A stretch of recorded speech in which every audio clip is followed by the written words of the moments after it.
Pense comigo, senta aqui, vamos conversar sobre vida e o amor. Será que o casamento é mesmo uma instituição falida? Às vezes parece, né? As pessoas querem morar junto, às vezes tentam união estável, ou depois queixam de união estável na justiça. Será que esse é um assunto bem resolvido? Para as mulheres, será que se discute o que tem que ser discutido antes de se juntar as escovas de dente? Se esse assunto te interessa, casamento ou união estável, esse podcast é para você, ou para alguém que você gosta. Sejam todos bem-vindos. É um prazer ter vocês aqui comigo no podcast Pense Comigo com Bia Lobo.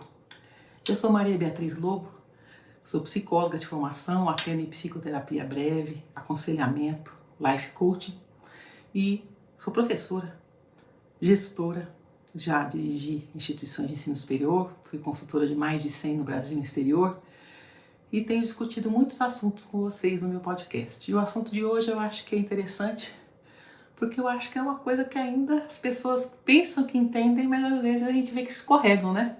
Eu quero falar no episódio de hoje sobre casamento e união estável. Afinal de contas, o que é que tem tão diferente? E por que as pessoas estão optando tanto por morarem juntas, mas não assumirem uma legalização?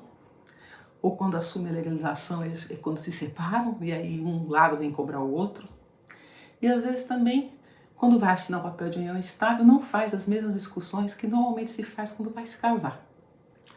Então, eu trouxe esse assunto porque eu tenho pessoas conhecidas que enfrentam esse dilema.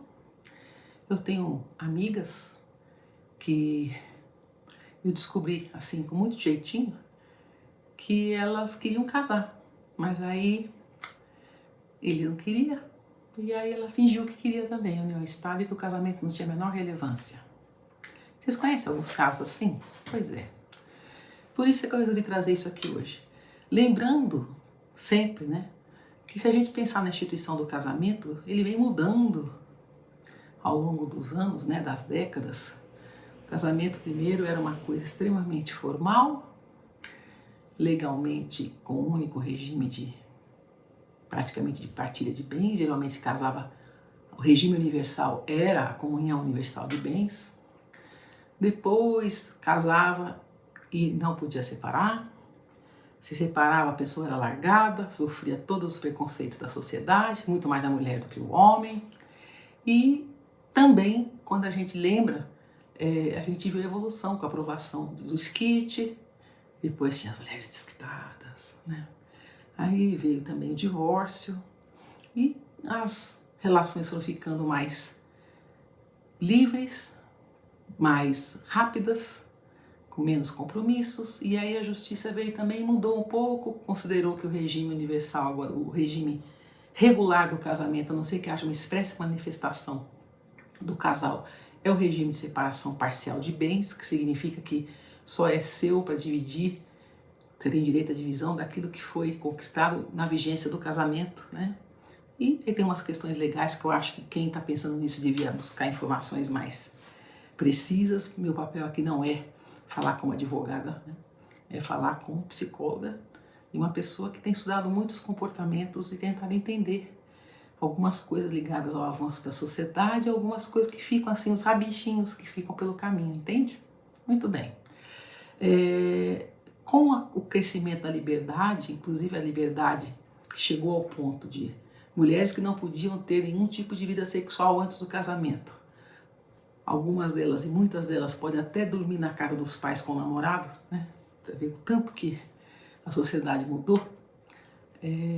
O casamento e a forma de convivência entre os casais também mudou. E o que eu vou falar serve para casais heterossexuais, homossexuais, homoafetivos, serve para todo tipo de união de pessoas, né, de duas pessoas que querem partilhar uma vida em comum. Então, eu quando falar casal, vocês entendam sempre que pode ser qualquer tipo de união. Que, aliás, é uma das mudanças do casamento, né, a permissão de casamentos diferenciados, inclusive de pessoas do mesmo sexo. Então, quando a gente pensa na evolução do casamento, o que a gente viu é que a justiça reconheceu como legítima a situação em que duas pessoas partilham uma vida como casados sem serem casados.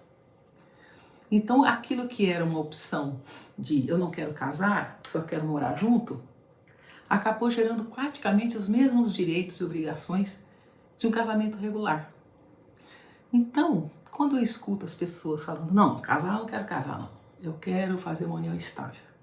Eu não sei se as pessoas têm noção de que talvez a diferença legal não seja o grande problema. E por que a ideia da união estável parece ser mais leve do que o casamento? Porque o divórcio é mais difícil, caso haja separação, e a união estável você separa mais facilmente? Depende, né? Depende da briga sobre os bens, sobre a guarda de crianças, né? Então, eu acho que a questão legal não deveria ser a principal razão para essa escolha, né? Então, o que a gente viu? A gente viu que quando a gente era mais moço, a gente queria sair de casa, tanto quanto os jovens de hoje querem sair de casa. Uma certa hora você quer ter sua liberdade, você quer poder ter sua autonomia. E sair de casa, às vezes, era só possível para a mulher por meio do casamento. Hoje não. Hoje as mulheres podem sair porque são mais autônomas, trabalham, têm vida própria. Algumas preferem morar sozinhas, outras preferem dividir quarto com amigas, outras dividem com amigas e rapazes, e outras resolvem, por várias razões, né? Duas pessoas resolvem viver juntos. Juntar as escovas de dente, como se diz. E na hora que você vai morar junto, é engraçado que parece que é uma decisão simples. Você começa o namoro, aí assim, às vezes a coisa é tão precipitada que as pessoas se envolvem, rapidamente tem um envolvimento em um relacionamento íntimo do casal, daqui a pouco, se um deles tem uma casa, aí começa a ficar naquela casa, muda par de meia, camisola, duas camisas, duas blusas, daqui a pouco tá mochila, tá mais tempo lá do que cá, aí uma hora alguém pergunta, por que você não vem morar aqui? Ah, então legal, vamos morar junto. Parece simples, mas não é, né? E parece que é uma coisa assim super bem resolvida quando se toma essa decisão. E também não é, muitas vezes. Eu conheço casos de todo tipo. Conheço casos extremamente bem amadurecidos sobre esse assunto. Eu conheço casos que realmente o casamento não é viável por condições jurídicas, por outras razões, por ser uma coisa mais complexa de aceitar, de ser aceita por famílias, quando é uma segunda união. Tem várias razões que motivam as pessoas à união estável, mas essas que são muito bem explicadas não me interessam tanto. O que me interessam são essas decisões que parece que as pessoas primeiro resolvem morar junto para depois pensar o que isso significa. Assinando ou não a união estável, né? Então, morar junto é uma etapa. Tem gente que decide a união estável e vai morar junto. E tem gente que mora junto e depois vai pensar como uma próxima etapa. Tem gente que considera morar junto um relacionamento mais próximo, mais íntimo, chama de mulher, chama de marido, né? E acha que por causa disso, por não ter um casamento, nem um carregar o nome de ninguém, por não ter um papelzão assinado, que eles vão ter mais liberdade de sair na hora que eles bem entenderem. Então passa pra gente uma sensação de que as pessoas que não formalizam a sua união, parece que não põem todas as suas fichas. Não estão dispostas a correr todos os riscos e comer aquela saca de sal juntas, que a gente dizia que para a pessoa ser feliz, primeiro come uma saca de sal junto, né?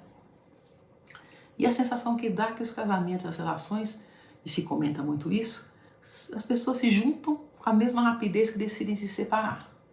E parece que não tem mais aquela disposição de lutar para ficar junto, porque, por quê? Não tá legal, vou sair, vou me aventurar, daqui a pouco eu me junto com uma outra pessoa. Eu acho que tudo é possível ser feito. E se é feito por duas pessoas adultas e sabem o que elas estão fazendo, a gente tem que respeitar. Mas eu estou chamando vocês para pensar comigo. Por exemplo, será que as moças que vão morar junto, ou que aceitam viver em união estável, tinham mesmo esse sonho? Será que lá no fundo era isso que elas queriam? Ou elas foram convencidas de que essa era a única forma de viver com a pessoa que elas querem? E aí elas adotam um discurso de que sim, eu também não quero casar, nunca pensei nisso, nunca foi meu sonho, né? Algumas delas, bem mais tarde, vão chegar e dizer assim, na verdade eu queria ter casado, eu sempre sonhei entrar na igreja, aquelas coisas todas. E não viveu esse sonho, né? Mas eu acho que a cerimônia é o menos importante nesse conjunto todo. O mais importante é que o casamento tinha como objetivo principal a comunicação à sociedade de que aquele casal está formando uma nova família.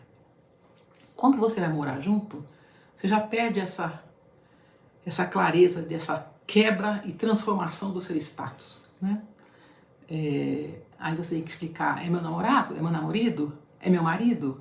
É meu companheiro? As pessoas não sabem nem como chamar. Significa que, provavelmente, a escolha da forma de viver juntas não foi uma coisa discutida como deveria ter sido. A gente sente um certo constrangimento das pessoas que falam assim, não, você é casado? Eu moro junto. E a pessoa fica assim meio, muitas, né? Algumas não ligam, mas muitas ficam assim constrangidas de dizer, né? Isso aqui é minha mulher, quer dizer, é a minha companheira, nós moramos juntos. Tem sempre que dar a explicação, que é dispensável quando você fala, é minha mulher porque eu sou casado e acabou, né? Então não preciso ficar me alongando, ou é meu marido e acabou. Muito bem. Então esse constrangimento que a gente vê às vezes, na verdade é um dos elementos que mostra que a ideia de morar junto parece que virou uma coisa assim, eu quero sair de casa e quero ter alguém para me ajudar a dividir despesa, tem uma pessoa que eu gosto, que eu estou me dando bem, então eu vou morar com ele. Aí o que acontece é que vão passando por algumas coisas juntos, aí de repente a moça fica grávida, aí tem um filho, aí você tem que olhar aquela relação de uma outra forma. E às vezes a chegada da gravidez e do filho pode mudar totalmente a relação e geralmente quando muda, a mulher fica altamente desprotegida. Então, quando você pensa na união estável e morar junto, vai mudar a situação. Se vocês vão sair de onde vocês estão e vão construir uma casa ou um lar, não importa de que forma, se própria, alugada, emprestada, vão montar um lar juntos, é uma situação. Então vocês têm que tomar algumas decisões porque vocês vão passar a morar juntos. Mas nenhum dos dois tinha sua vida própria. Então é uma circunstância. A circunstância mais complexa é aquela em que um está estabelecido e o outro vai para morar junto com essa pessoa estabelecida. E às vezes desmonta a sua estrutura para viver na estrutura do outro. E de repente, quando tem uma briga qualquer, se vê no meio da rua, sem ter para onde ir, sem ter mais as suas coisas, e ter que refazer toda a sua vida. Então, eu vivi isso na minha família, porque eu fui, como sempre, né, fazer uma pergunta para uma pessoa que veio contar para mim, fulano querido, né, seu primo querido vai casar. Aí eu digo, vai casar? Bom, não é bem um casamento, né, com quem diz, não espere festa, não espere convite. Eles decidiram que vão morar juntos. Ai, que bacana, que bom. E aí, conversando, eu vi assim uma defesa enfática da mãe de que não estão muito bem entendidos e resolvidos, que eles querem mesmo uma união estável, porque eles preferem do que casar, porque a turma de hoje não pensa como a gente, a turma de hoje quer mais uma coisa sem compromisso, assim, tão sério, vão viver juntos como casados. Aí depois, mais pra frente, eles veem isso. E aí eu comentei essa questão de que às vezes a mulher aceita sem ser o que ela quer, né?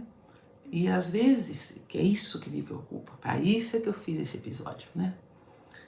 Quando você vai casar, formalmente, mesmo que seja só no cartório, você necessariamente tem mais chances, oportunidades de conversar e definir algumas questões ligadas à sobrevivência, à convivência conjunta. Quando a gente vai morar junto, dificilmente nessa decisão você fala, então tá bom, quem vai pagar o quê? Como é que nós vamos partilhar o que a gente tem? Nós vamos ter uma conta conjunta? Nós vamos dividir o plano de saúde? Eu ganho mais que você? Como é que faz? Como é que a gente divide? E tem que dividir igualmente, sendo que você vai ter sobra e eu não? Essa sobra é sua? E eu tô gastando tudo que eu tenho? Porque se é pra morar junto, como se fosse casado sem ser, você não vai conversar isso, né? E na verdade deveria chegar e dizer, vamos sentar aqui, vamos definir os parâmetros sobre os quais nós vamos viver juntos, né? Por quê? É melhor falar antes, É melhor conversar antes, combinar antes, do que ter desagradáveis surpresas no meio do caminho. Então, quando você vai casar, você acaba tendo que, onde é que nós vamos morar, né? Tem uma expectativa, porque as famílias vão se reunir de alguma forma, vão saber disso, você vai formalizar isso, e vem as perguntas que você, se não sabe responder, vai acabar fazendo para o seu futuro cônjuge, né? Como é que vai ser a vida em comum? Você provavelmente já deve ter se perguntado se realmente é a pessoa com quem você quer passar pro resto da vida. Quando você vai casar, você pensa nisso. Você fala assim, eu vou casar e é a pessoa com quem eu quero construir minha família, com quem eu quero viver, em princípio, pro resto da minha vida. Quando você já decide que vai morar junto, você não tem essa necessidade de pensar se isso realmente é uma união que você quer manter e estabilizar-se, constituir família, né? Então você vai para esse casamento sem saber, para essa união, para essa morar junto, sem saber, por exemplo, às vezes, né, se essa pessoa quer filhos, o que ela pensa de criação de filhos, como ela pensa na convivência entre as duas famílias, o que ela pensa sobre o seu futuro quando você tiver filhos, se você vai poder cuidar da casa, ou você vai ter que continuar trabalhando, como é que vocês vão fazer. São tantos assuntos que a gente tem que conversar, né? Se não der certo, qual é o regime que vocês estão definindo que vai ser, né? Porque senão a união estável rege mais ou menos como se fosse uma separação parcial de bens, né? Mas às vezes a pessoa tem herança, a pessoa já tem os seus patrimônios, a outra não tem. Então, nada disso é conversado. É uma coisa geralmente meio precipitada e que no futuro pode gerar problema. Então, eu penso que às vezes morar junto é uma espécie de test drive. Eu vou primeiro morar com essa pessoa para ver se eu me dou bem com ela e se der certo a gente decide o que fazer. Se essa é uma decisão conjunta, com essa clareza, é bom que vocês tenham um prazo definido, né? Chegar e dizer assim, ó, vamos morar junto um ano e aí num ano a gente vai sentar e decidir o que nós vamos fazer da vida? É uma possibilidade. O test drive significa o seguinte, e se não der certo? Cada qual vai para um lado e como é que fica? Né? As coisas que um comprou, que o outro comprou, né? O cachorro, tô nem falando de filho ainda, hein? Né? E as obrigações, as despesas, eventuais dívidas, como é que fica tudo isso? Porque quando você casa, você tem, querendo ou não, você tem obrigações que legalmente ficam óbvias, né? Então você vai comprar alguma coisa, quem compra vai vender, quem está casado tem que assinar. Então várias coisas acontecem que o regime do casamento já determina mais ou menos que você vai ter que fazer certas coisas e não sei por que isso assusta tantas pessoas. O casar virou, parece que é uma algema, parece que muda tudo. Se eu assinar o papel, vai mudar tudo. Por quê? Se assinar papel muda tudo, alguma coisa está errada. Então, eu me lembro porque nós temos 4 filhos homens em conjunto, né? Roberto tem 3, eu tenho 1, né? E a gente sempre se perguntou, e Roberto sempre falou para os filhos assim, você vai viver com a pessoa, vai casar? Ele sempre perguntou, por que não casar? Acho que essa é a grande pergunta. Qual é a razão pela qual você não quer casar? Você quer outra situação com aquela pessoa? Às vezes tem uma explicação absolutamente justificável, que todo mundo compreende. E às vezes não. Às vezes parece quase um capricho, às vezes parece quase assim um aviso de que isso aqui é uma tentativa, viu? Vamos ver se vai dar certo. E aí vem toda aquela ideia de que não se dá mais ao casamento ou à vida em comum,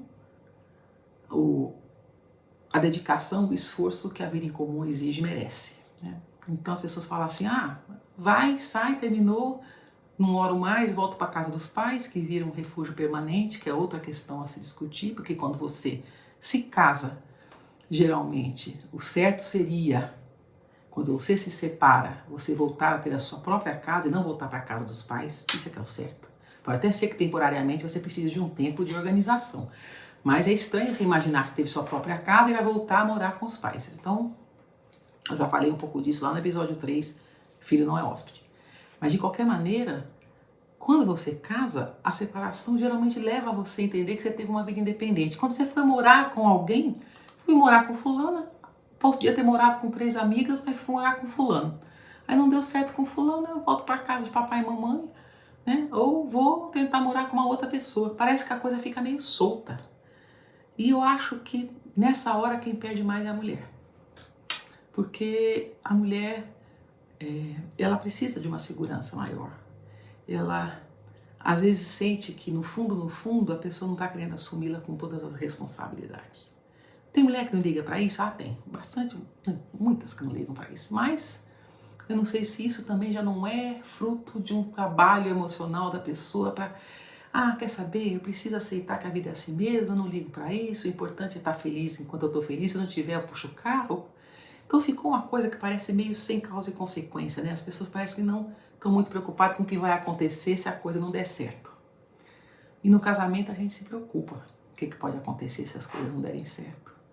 E se preocupa porque é um passo importante. Então, existe, na verdade, por trás de toda a cabecinha das pessoas, a ideia de que o casamento é um passo mais sério, mais comprometido do que as outras possibilidades.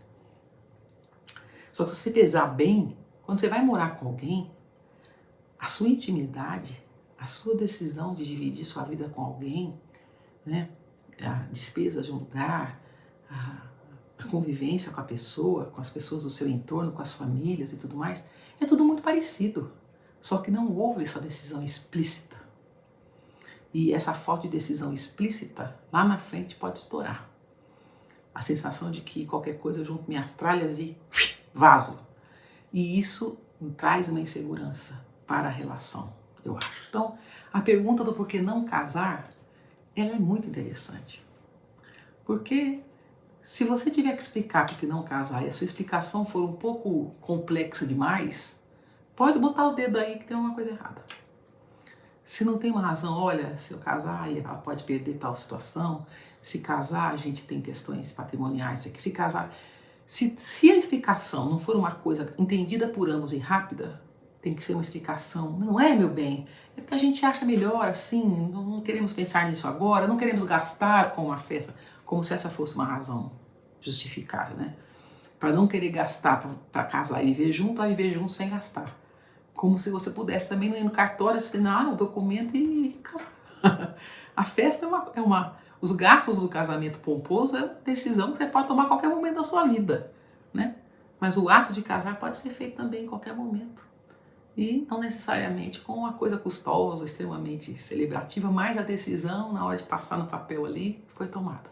Então, eu acredito que a oficialização da relação, numa certa hora, se ela vai acontecer, porque você decidiu que vai conviver com a pessoa, você precisa discutir as questões que fundamentam uma relação a dois. Inclusive para o futuro. Se você não acha que aquele é passageiro, foi a forma como você escolheu de ter um companheiro ou uma companheira, então você precisa sentar e dizer, vamos lá, o que você pensa disso, daquilo, né? Os valores, as manias, as formas de levar a vida, projeção de futuro, o que pensa de filhos, de criação de filhos, tudo isso devia ser discutido antes de você tomar uma decisão de morar com alguém. E não ser pega de surpresa, né? Tentar não ter filho sem ser uma coisa previsível e planejada e também não ficar eternamente com dedos para conversar sobre, nossa, chegou essa conta aqui, agora eu estou sem dinheiro, será que eu posso pedir para ele? Não posso pedir? Eu preciso pedir dinheiro para comprar comida porque não tenho conta conjunta? Eu fico sem liberdade para fazer as coisas, para chamar as pessoas, porque no fundo o apartamento é dele, então eu não sei como é que eu vou arrumar minhas coisas, se eu posso mexer naquilo que eu não gosto. A pessoa às vezes não sente nem dona da própria casa que ela vai viver, né? E por isso é que a mulher sente mais, né? O homem consegue se impor com mais facilidade nessas horas. Então eu acho que essa falta de discussão de riscos e de decisões, discussões sobre decisões, é um problema da união estável de morar junto. E que acaba deixando a mulher muito mais fragilizada numa eventual separação. Agora, eu acho que o casamento não está falido. Eu acho que a tendência das pessoas que realmente querem conviver junto é uma certa hora oficializar. Isso a gente vê, sabe quando? Quando as pessoas estão morando junto e a mulher fica grávida. Aí a pessoa fala assim, vou casar porque eu não gostaria que meu filho achasse que eu não sou casada com a mãe dele. Então, é tanta gente que casa quando a mulher é engravida, né? Coisa que a gente nem imaginava há 30 anos atrás, um monte de mulheres grávidas casando com crianças já nascidas. Aí a gente vê que, na verdade, o casamento era um sonho e que foi adiado por várias razões, né? E acho também que quando se termina uma relação de união estável ou de morar junto, parece meio terminar um namoro íntimo. E parece que casamento é divórcio. Então as pessoas têm uma maior preocupação que eu não quero casar porque eu não quero ter problema, sempre vai me separar. Como se não houvesse problema, né, do jeito que está a justiça hoje, em qualquer circunstância que você teve coabitação e que você tem condição de comprovar que você teve uma vida em conjunto com outra pessoa. É uma ilusão achar que você não tem as mesmas dificuldades, né, dependendo da situação. Então, o mais importante de tudo isso é você poder ter convicção de que a sua escolha ela está sendo respeitada e que é uma escolha que você está fazendo porque você pensa que isso é melhor para você, não porque a pessoa está te impondo isso ou porque você sente que se não for assim você vai perder ela, então você aceita, porque as coisas que não são conversadas elas geram problema. Eu tenho gente que teve essa dúvida, foi morar junto com a pessoa, chegou uma hora e falou, não, eu vou chamar e vou dizer, agora já estamos tanto tempo juntos, vamos decidir casar, porque eu quero ter filho e quero casar antes disso acontecer. Então, sempre tem jeito de consertar, né?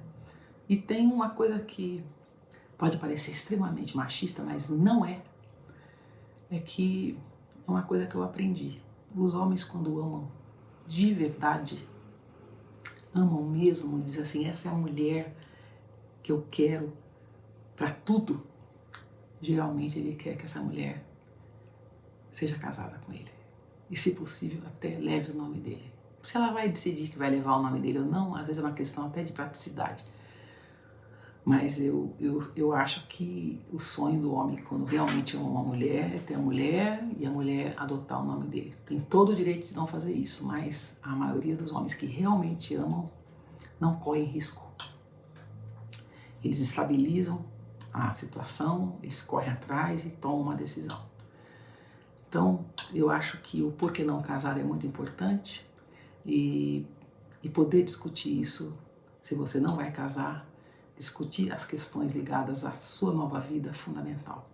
Eu espero com isso pelo menos ter ajudado vocês a pensar nisso e ver que não é tão simples assim, né? Vamos proteger as mulheres que estão vivendo juntos, mas queriam estar casadas e que não se sentiram capazes de discutir isso, de conversar isso. Então, comentem aqui no nosso canal o que vocês acham disso. Contem suas histórias. Se as histórias forem legais, eu posso, inclusive, analisar e se bater com alguma coisa que eu vou falar, analisar e trazer para o canal, preservando a privacidade das pessoas. Eu queria muito que vocês se inscrevessem no canal e ativassem o sininho da comunicação para poder saber dos novos episódios. Todas as quartas-feiras, às 20 horas, tem a estreia de um episódio, que é a primeira vez que esse episódio vai ser postado no meu canal.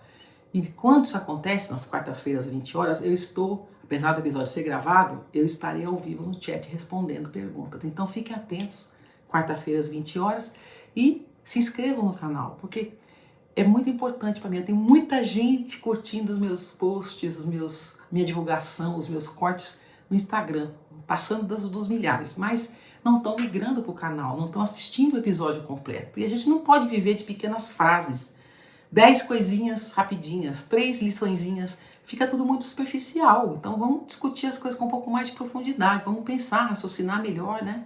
E aí, se você gostar, divulgue. Mais pessoas, eu quero chegar a mais pessoas que vão me ajudar a tentar melhorar um pouco o mundo, fazer as pessoas um pouco mais racionais, pensar um pouco mais na consequência dos seus atos e tentar viver melhor, acima de tudo, né? Porque eu sempre digo quando eu termino meus episódios, pensa comigo, mas decida por você. né? Isso é a base do nosso trabalho, da nossa vida aqui. Então, eu faço isso com muito prazer, eu quero ver vocês aqui de novo. Me sigam no Instagram, Pense Comigo com Bia Lobo, ou no meu website www.bialobo.com.br. Se quiser mandar sua história sem ser pelo canal, porque acha que no canal vai ficar exposto, me manda pelo e-mail, né? profbialobo@gmail.com. E aí você me manda e fala, eu gostaria que você analisasse a minha história. Vou ficar muito feliz de receber sugestão de temas e tudo mais. Quero contar com vocês sempre aqui, tá bom? Obrigada e fiquem bem.